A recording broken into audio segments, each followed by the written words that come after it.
ದಕ್ಷಿಣ ಕನ್ನಡ ಜಿಲ್ಲಾ ಪಂಜಾ ಕುಸ್ತಿ ಸಂಘದ ಆಶ್ರಯದಲ್ಲಿ ಏಪ್ರಿಲ್ 11 ಮತ್ತು 12ರಂದು ರಾಜ್ಯ ಮಟ್ಟದ ಪಂಜಾ ಕುಸ್ತಿ ಸ್ಪರ್ಧೆ ಪುರಭವನದಲ್ಲಿ ನಡೆಯಲಿಕ್ಕಿದೆ. ನಗರದ ಪ್ರೆಸ್ ಕ್ಲಬ್ನಲ್ಲಿ ಬುಧವಾರ ಸಂಘದ ಕಾರ್ಯದರ್ಶಿ ರೆಮ್ಯಾಂಡ್ ಡಿಸೋಜಾ ಸ್ಪರ್ಧೆಯ ಬಗ್ಗೆ ಮಾಹಿತಿ ನೀಡಿದರು. ಈಗಾಗಲೇ 180 ಮಂದಿ ಕುಸ್ತಿ ಸ್ಪರ್ಧಿಗಳು ನೋಂದಾಯಿಸಿದ್ದು 250ಕ್ಕೂ ಅಧಿಕ ಮಂದಿ ಭಾಗವಹಿಸುವ ನಿರೀಕ್ಷೆ ಇದೆ.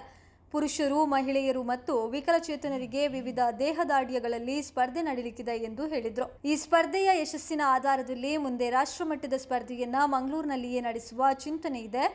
ಸ್ಪರ್ಧೆ ಏಪ್ರಿಲ್ 11ರಂದು ಬೆಳಿಗ್ಗೆ 11 ಗಂಟೆಗೆ ಪೊಲೀಸ್ ಆಯುಕ್ತ ಸುಧೀರ್ ಕುಮಾರ್ ರೆಡ್ಡಿ ಉದ್ಘಾಟಿಸುವರು.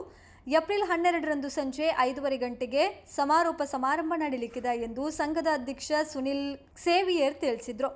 ಸುದ್ದಿಗೋಷ್ಠಿಯಲ್ಲಿ ಸಂಘದ ಉಪಾಧ್ಯಕ್ಷ ಕೃಷ್ಣ ಶೆಣೈ, ಕೋಶಾಧಿಕಾರಿ ಸುಜಿತ್ ಕುಮಾರ್, ಆನಂದ ಸೋನ್ಸ ಉಪಸ್ಥಿತರಿದ್ದರು.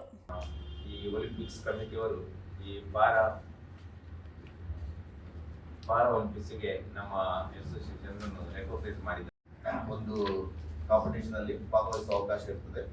ಅದೇ ರೀತಿ ನಮ್ಮ ರಾಷ್ಟ್ರ ಮಟ್ಟದಲ್ಲಿ ಯಾರು ಫಸ್ಟ್ ಮತ್ತು ಸೆಕೆಂಡ್ ಪ್ರೈಸ್ ತಗೊಳ್ತಾರೋ ಅವರಿಗೋಸ್ಕರ ಇದೇ ಮೇ ತಿಂಗಳ 16-17ಕ್ಕೆ ನಮ್ಮ ವರ್ಲ್ಡ್ ಪ್ರಶಸ್ತಿ ಉಂಟು. ಇಡೀ ಎಲ್ಲ ದೇಶಗಳಿಂದ ಅದು ಗೋವಾದಲ್ಲಿ ಇರ್ತದೆ.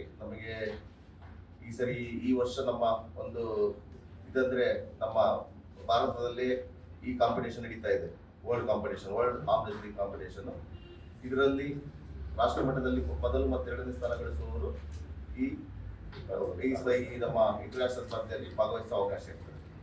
ಅವರು ಶ್ರೀನಿವಾಸ್ ಬಿವಿ ಅಂತ ಅವರು ರೊಮಾನಿಯಾ ಮತ್ತು ಉಜ್ಬೇಕಿಸ್ತಾನ್ ಇದರಲ್ಲಿ ಅವರು ಸ್ಪರ್ಧೆಯಲ್ಲಿ ಭಾಗವಹಿಸಿ ಚಿನ್ನದ ಪದಕವನ್ನು ಗಳಿಸಿದ್ದಾರೆ.